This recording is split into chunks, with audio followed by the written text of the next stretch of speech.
Okay, hi everybody. We're going to do things a little bit differently this week. I'm trying the recording function on Teams to see if I can get a better result from this than from just sort of standing up in front of a screen in a classroom and pointing a camera at myself.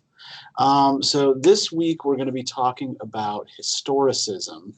And the essays I asked you to read are Michel Foucault's Right of Death and Power Over Life and Louis Montrose's New Historicisms. So first off, when we talk about historicism, what exactly do we mean? Broadly speaking, we're talking about any approach to textual criticism that reads a text through a historical lens. There are various different species of historicism. We're really only going to focus today on one major approach that's been extremely influential. But 19th century historicism, I think, is often what people think of when someone mentions historicism. So let's talk a little bit about what that looks like, and then we'll go into how what we're going to discuss today is different. So a 19th century historicist critic looked for the direct influence of historical events on texts, and oftentimes viewed the text as a kind of historical allegory, right? So, characters and events in the text correspond directly to these actual historical events or figures. So history was used simply as a means of making sense of literature, right? History was a kind of secondary supporting text. And the critic's task was to connect the text to the historical context that explained it. And this is still in many ways a useful way of thinking about literature. It is often easier for us to understand a text when we know something about the context in which it was created. But thoroughgoing historicist criticism of this sort is not really it's not really done this way anymore. So what we're going to talk about today is primarily the new historicism, so-called, that is largely a product of the 1980s through the aughts. And new historicism differs from its predecessors in significant ways. First is the influence of structuralism and deconstruction on new historicist criticism. So what it gets from structuralism is the basic idea that human systems are inherently symbolic and are subject to the same rules as a language. Right? Think, for example, of Claude Lévi-Strauss's application of Saussure's linguistic principles to human cultures, right? And what it gets from deconstruction is the idea that we are inescapably embedded in text and that it's impossible to position yourself as an impartial observer outside of text and textuality. So the term new historicism is coined by Stephen Greenblatt to describe a practice informed by several different theoretical approaches that we'll talk about in a minute. And this is yet another reaction against the new criticism and the formalism that were dominant in the mid-20th century academy. Okay, so to continue, what exactly is this new historicism? What does it look like? What are some of its basic assumptions? First big idea to tackle here is that history itself is a textual construct, not a context, right? Our idea of the past, our idea of history is built out of our experience with text. And that texts and cultural practices are means of projecting and circulating power within a society, right? Texts tell you what ideas you should approve of and what ideas you should disapprove of, which have the stamp and seal of authority on them, and which are considered heterodox or crankish. Which are part of ongoing scholarly discourse and what lies outside of it. And so new historicists tend to pay very close attention to modes of circulation and to questions of audience, right? So audience and circulation, for example, are very different from medieval texts that circulate in manuscripts, and where more people are probably read to than are reading than in, say the Renaissance, when the printed book becomes an important commodity. Literacy rates start to go up, and a book is not just a kind of aesthetic object that a wealthy person might have, but is actually something that an ordinary person might now have in their home. All right, so what are the kind of shared ideas and influences animating the new historicism? So I've got 4 individuals here. In our top left quadrant, we have the bald staring visage of the philosopher Michel Foucault. I say philosopher. Foucault is often referred to as a philosopher of history. Historians tend not to like him because he doesn't really care very much about dates or even really about objective facts. He's much more concerned with developing a particular theory of history.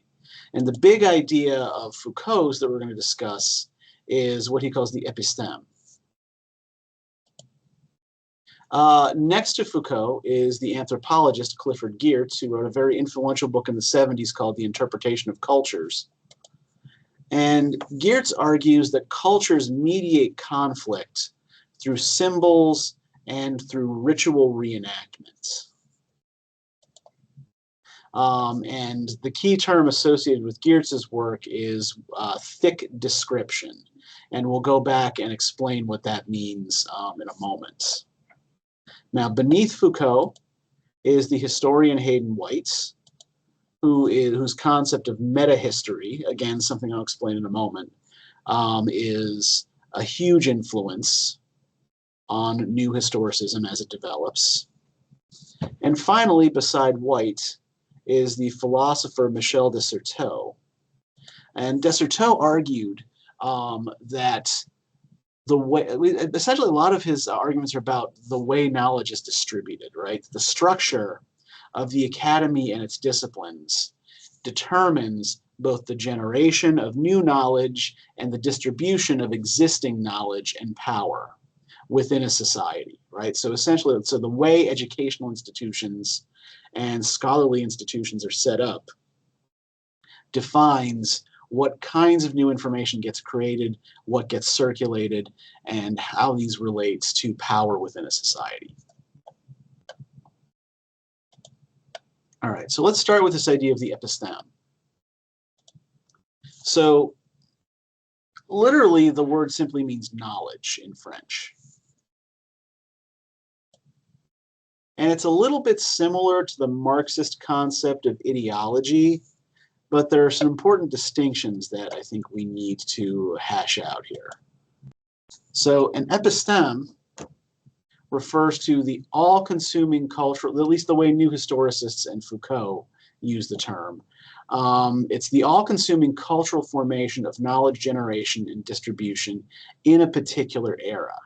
So it's the way scholars and audiences in a particular era create and consume information. So think of it as more like a way of knowing within a culture rather than knowledge itself. So relationships between knowledge and power for a thinker like Foucault are defined in terms of a period's particular episteme, right? Like, what defines ways of knowing in this particular period. Now, I did also say I'd explain what thick description meant to you. This is the youngest picture I could find of Clifford Geertz. So, thick description is based on the assumption that it's impossible to understand a culture from the outside, right? In order to really understand the codes and means of symbolic representation within a culture, you have to get inside it in some way. You have to be an insider. And so thick description for Geertz is a credible report of the meaning of a culture's practices from someone who is immersed in that culture. So what this person immersed in the culture does, right, the attempt to interpret that culture and its codes and its practices through close observation and very specific description of rituals, symbolic codes, and social practices. So that's thick description.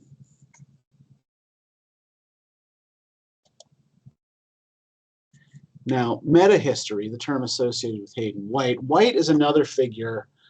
He was a professional historian, but he's not universally beloved among historians, in part because of the way he regards the nature of historical writing.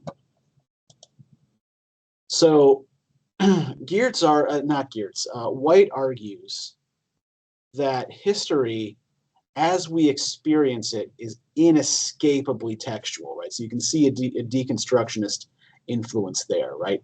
We can't really know the past, we can only read about it or interpret its artifacts.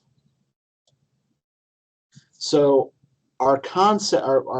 so history is really kind of built around these kind of imagined conceptions of the past based on information we receive from texts broadly defined.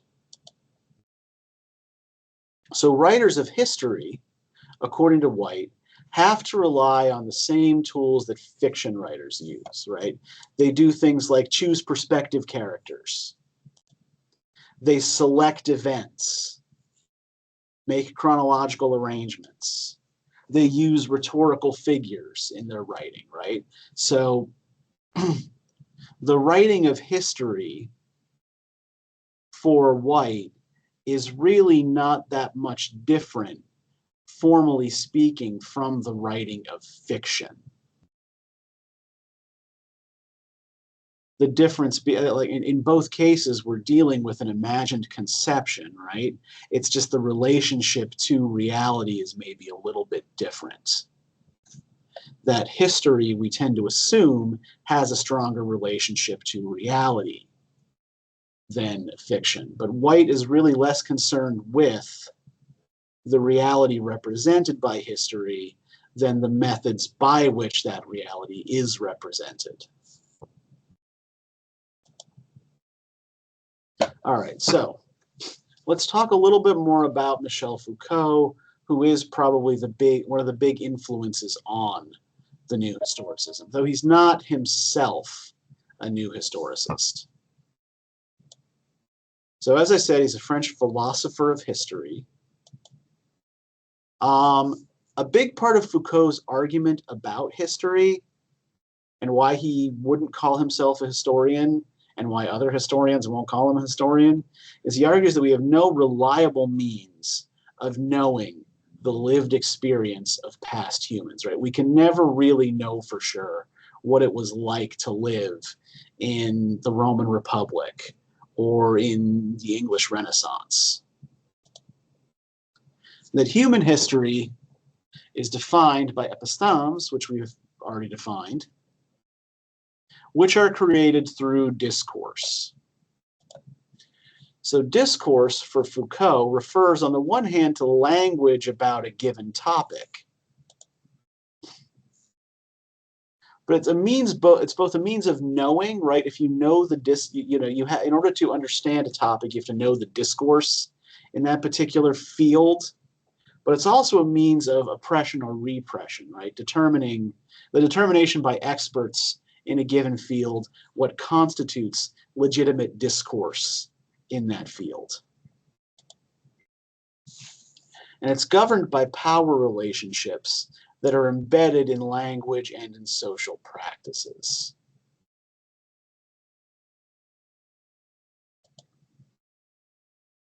So Foucault, and one of the things I love about Michel Foucault is just how much I don't think he was trying to, but he really kind of looked like a Bond villain. Um,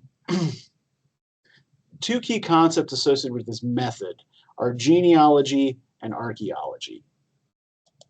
So genealogy for Foucault is a kind of tracing the emergence of new epistemes from previous practices and epistemes, right?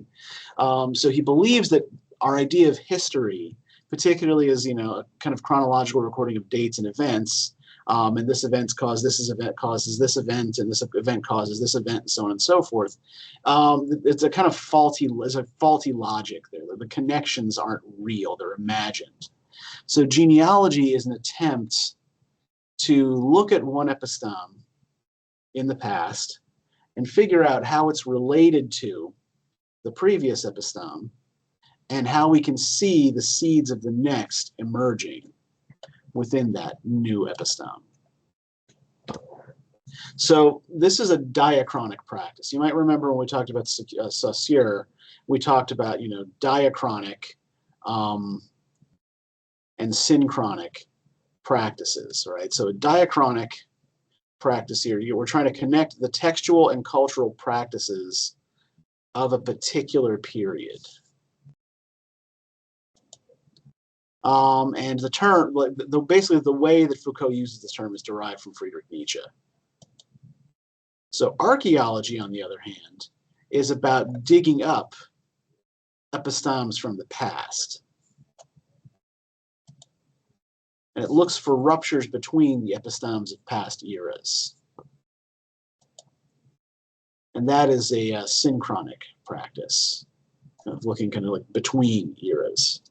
All right, so I also asked you to read Louis Montrose for today, whose essay covered a number of the practices and influences that we just discussed. So Montrose is an American literary critic, or was. He's retired now. He's now a photographer. And a lot of his work is defined by a suspicion of closed systems and references to objective truth. There's a heavy deconstructionist influence in a lot of Montrose's writing. And a lot of what he's trying to do in this essay in particular is trace the influence of social movements of the 1960s and 70s on literary criticism. So he argues that this historicism that comes into vogue in the late 70s and the early 1980s is heavily influenced by the rise of second wave feminism, by the civil rights movement, by various workers and labor movements in the 1960s and 70s, that these are all demanding a different kind of thinking about literature and its relationship to history. These kind of the way it represents, in particular, disempowered groups in society. And Montrose argues for kind of the unity of discourse, right? Basically the language about any particular thing, and the social practices that discourse describes, right? The discourse is itself a social practice, right? It's designed to reach an audience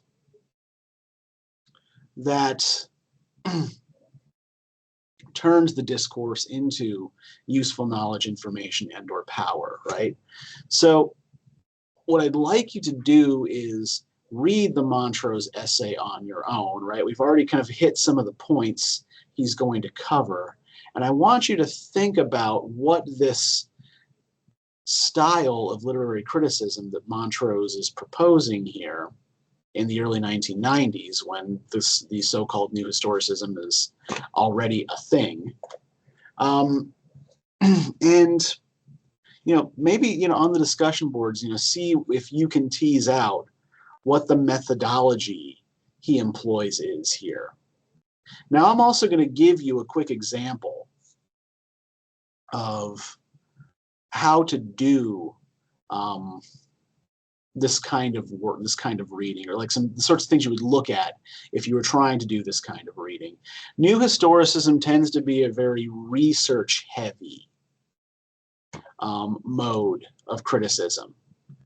So, while, new criticism, for example, didn't require you to know anything outside of the text that you're looking at, and, competence with the language, in which it's written,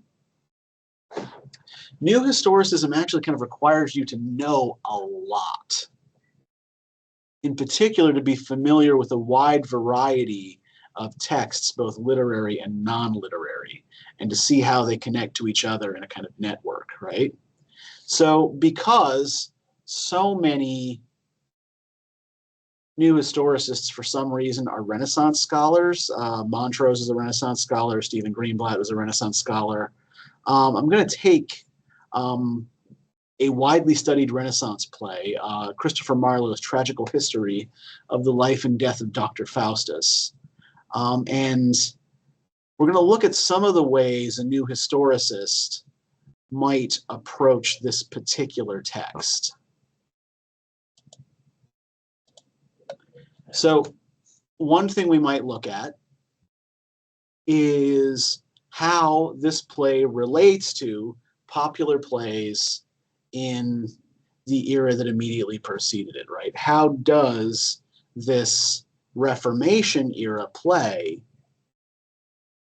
take and repurpose tropes from the mystery plays and morality plays that were popular when England was still a Catholic nation?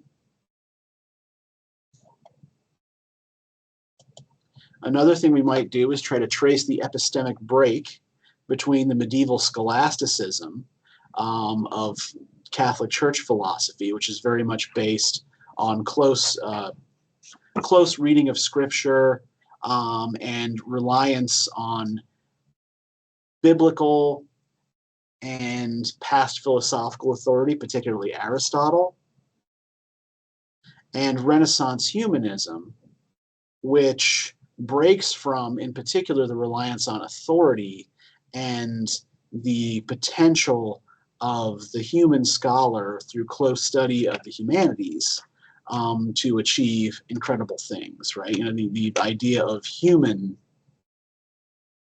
not quite perfectibility, but improvability, right?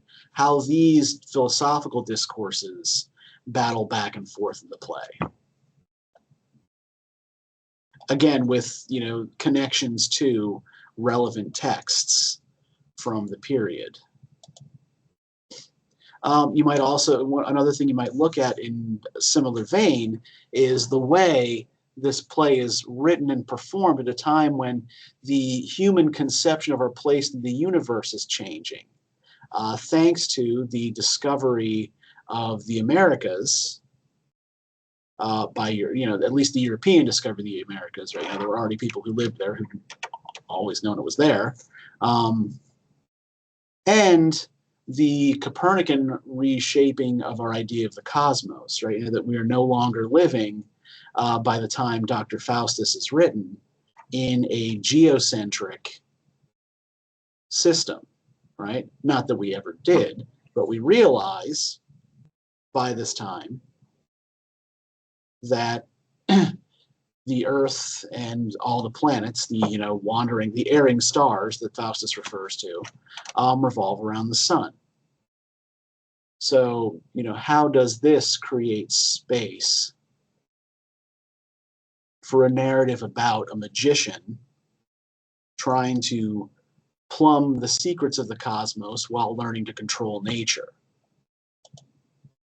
We can also look at texts and traditions that discuss magic and the occult as academic gentlemanly pursuits. We can look at the career of 15th and 16th century academics like John Dee and Cornelius Agrippa, men who were widely respected scholars in their day, but who were also practicing magicians. Right? How does this idea of the scholarly magician in this era inform the play? And if we want to talk about kind of like circulation of texts, We can talk about the way the play was adapted from material intended for a popular audience, these German anonymously published Faustbuch, or Faustbücher, which had recently been translated into English and were going kind of widely around in Marlowe's day. So these are all approaches that you might try to take if you wanted to do a new historicist reading of a play like Dr. Faustus. So see what you can do with all of this, with a text that you know well, and you've maybe already done some research on it, you know something about the historical circumstances surrounding. Yeah, this week's board posts might require a little bit more research on your part than usual, but do a little bit of digging, see what you can do, and give this a shot. And I'll see you on the discussion boards. Take care, everyone.